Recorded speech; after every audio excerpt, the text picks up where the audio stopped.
Et vous allez nous présenter donc votre innovation, votre startup qui s'appelle Kiné Quantum. C'est la réalité virtuelle au service des kinés, c'est ça?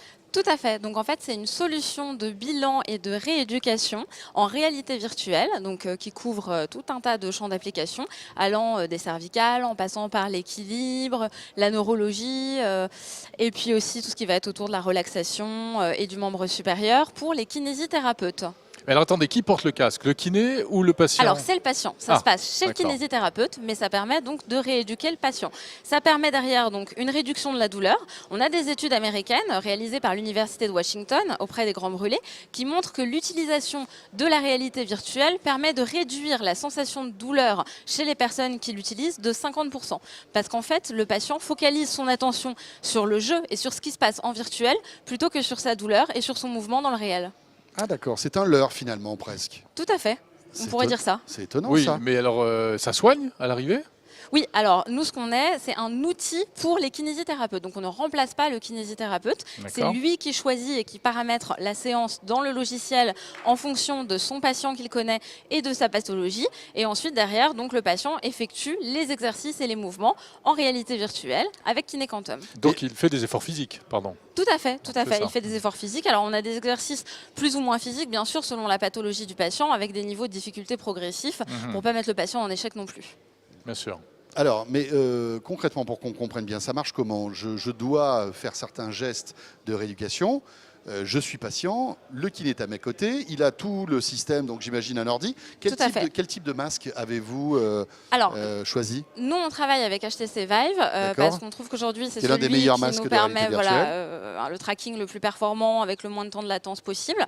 Donc, on a choisi de travailler avec celui-là, même si on reste compatible avec les autres. Le patient arrive chez son kiné, il met le masque de réalité virtuelle. Le kiné, lui, sur l'ordinateur, paramètre la séance et hop, le patient se retrouve projeté en réalité virtuelle. Par exemple, si il devait faire une répétition de mouvements de ce type, c'était assez fastidieux et ennuyeux dans le réel. Là, il incarne un oiseau. Plus distrayant. Ses bras sont des ailes, il doit voler, il a un objectif, passer à travers des arceaux avec une difficulté progressive, etc. C'est une gamification des exercices de kiné, en fait. Tout à fait, tout à fait. Et ça marche pour n'importe quel exercice? Alors aujourd'hui, on couvre à peu près, on estime, entre 50 et 60% de la patientèle d'un kiné. Donc on a toute une partie sur la rééducation des cervicales, une partie sur la rééducation des lombaires, une partie sur le membre supérieur. Je crois que je vais aller faire quelques minutes avec votre masque là, parce que j'en aurais bien besoin moi personnellement. Avec plaisir. Une partie aussi bien sûr sur l'équilibre, parce qu'en réalité virtuelle, on peut complètement fausser la réalité et donc donner par exemple une impression de mouvement dans une pièce qui n'est pas réelle pour travailler l'équilibre du patient. Mais est-ce que finalement on ne peut pas faire ça chez soi? Alors, on pourrait théoriquement le faire chez soi. Maintenant, le coût d'un masque de réalité virtuelle aujourd'hui et d'un ordinateur qui permettent de faire tourner la réalité virtuelle est quand même assez conséquent. C'est pour ça qu'aujourd'hui, on s'oriente plutôt vers les professionnels. Maintenant, à long terme, si ces coûts baissent, on pourrait très bien imaginer que le thérapeute prescrive justement à son patient des séances à faire chez lui et derrière qu'il puisse voir si le patient a bien effectué ses exercices. Allez, vous me ferez une demi-heure de bateau tous les jours pendant 8 jours. Ou alors vous allez me faire les 30 minutes d'oiseau là. Voilà. Mais en revanche, la réalité virtuelle, on le voit chez certains, ça donne de la nausée, par exemple.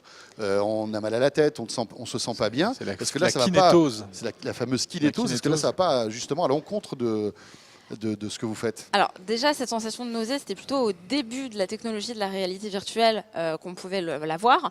Et c'est surtout dans des exercices avec des mouvements très importants. Et ce qui donne cette sensation justement de nausée ou de mal de mer, c'est la latence en fait. La différence entre le moment où la personne effectue réellement le mouvement et où elle le perçoit dans le masque de réalité virtuelle. Voilà, nous on est sur des exercices de kiné, donc on ne va pas faire un grand 8, on ne va pas faire ce genre de choses en réalité virtuelle.